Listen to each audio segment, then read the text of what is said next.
अब प्रश्नावली 2 का अगला सवाल है क्वेश्चन नंबर 33। इसमें प्रश्न इस प्रकार से लिखा हुआ है, किसी शंकु की ऊंचाई 14 सेंटीमीटर एवं आधार की त्रिज्या 6 सेंटीमीटर है। आधार से 7 सेंटीमीटर की ऊंचाई से अक्ष के लंबवत समतल से काटकर शंकु के दो भाग बनाए गए। नीचे वाले भाग का आयतन निकालें। अर्थात इस प्रश्न में हमें एक शंकु के बारे में बताया जा रहा है जिसकी ऊंचाई है 14 सेंटीमीटर, ठीक, और आधार की त्रिज्या है 6 सेंटीमीटर। इसे हम ड्रॉ करते हुए इस प्रकार से समझ सकते हैं, इसे इस प्रकार से ड्रॉ कर सकते हैं, ठीक ना। इस तरीके से एक शंकु है, ये है शंकु।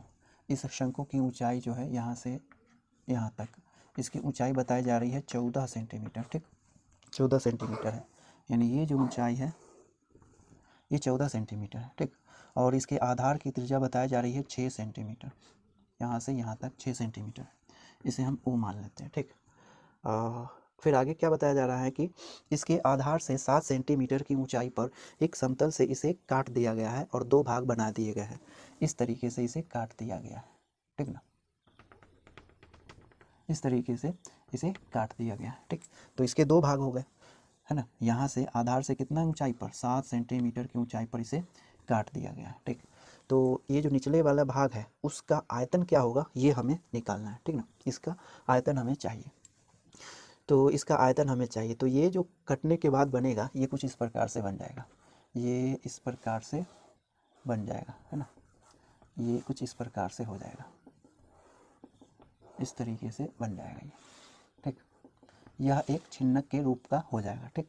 और छिन्नक की जो ऊंचाई हो जाएगी ये कितनी हो जाएगी, 7 सेंटीमीटर, और इसके इस सिरे की त्रिज्या हो जाएगी ये कितनी, 6 सेंटीमीटर बताई जा रही है, ठीक। तो इसका जो आयतन होगा हमें वो चाहिए, ठीक। तो लिखेंगे निचले भाग का आयतन, है ना, यही भाग को हम यहाँ पर ड्रॉ करें तो इस प्रकार से दिखाई देगा, ठीक। तो लिखेंगे अब निचले भाग का आयतन, है ना, आयतन, एक मिनट, हाँ ऐसा लिखेंगे आयतन, इसे हम v मान लेते हैं ना। तो आयतन बराबर हो जाता है कितना, छिन्नक का जो आयतन होता है वो होता है 1/3 पाई कितना, पाई h और गुने कैपिटल R प्लस R का स्क्वायर प्लस स्मॉल r का स्क्वायर प्लस कैपिटल R गुने स्मॉल r, ठीक ना, इस तरीके से। तो 1/3 पाई h bracket capital R plus small r का स्क्वायर, है ना, कैपिटल R का स्क्वायर प्लस स्मॉल r का स्क्वायर प्लस कैपिटल R गुने स्मॉल r, ठीक। तो यहाँ कैपिटल R जो है इसके बड़े वृत्तीय सिरे की त्रिज्या है और स्मॉल r इसके छोटे वृत्तीय सिरे की त्रिज्या है, इस तरीके से। यानी ये जो r है ये है ये वाला।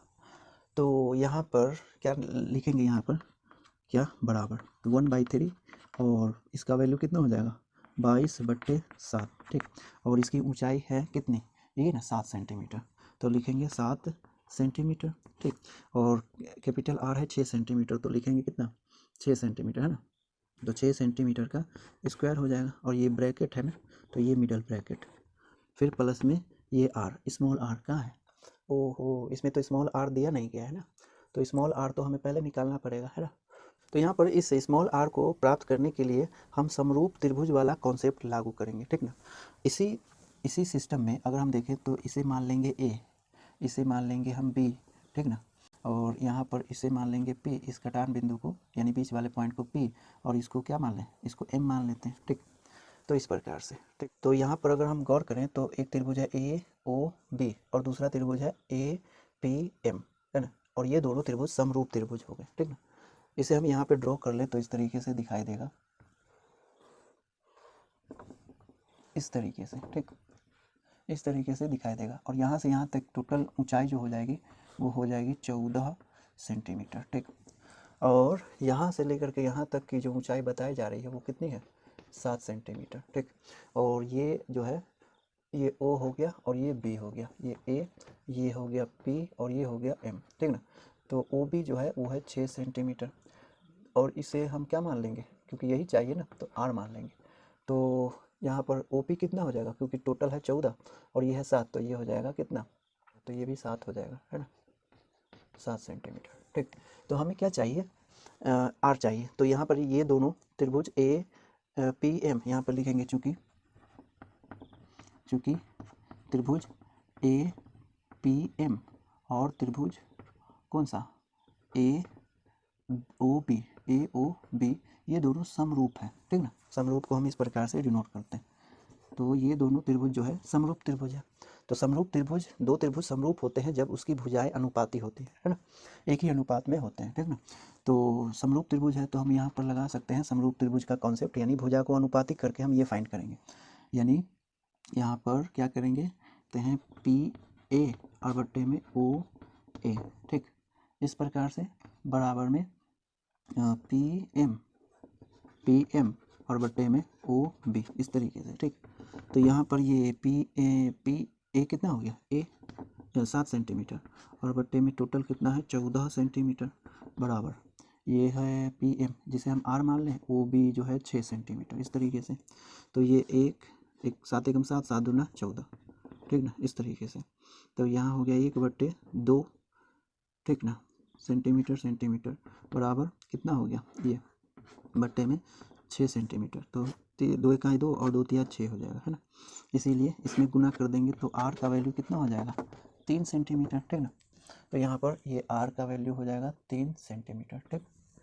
तो यहाँ पर लिखेंगे 3 सेंटीमीटर का स्क्वायर और प्लस में ये 6 सेंटीमीटर गुने 3 सेंटीमीटर, ठीक, इस तरीके से।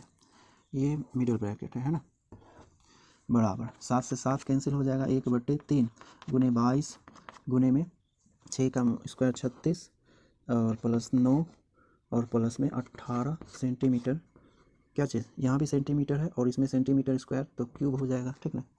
तो हो गया यहाँ पर 1/3 गुने 2 यानी 22 और ये कितना हो गया, ये 8 9 कितना होता है 17 और 5 17 6 कितना 23 17 6 23, तो 23 का 3 बच गया 2, ये और ये दोनों मिला करके हो गया 4 और 2 6 63।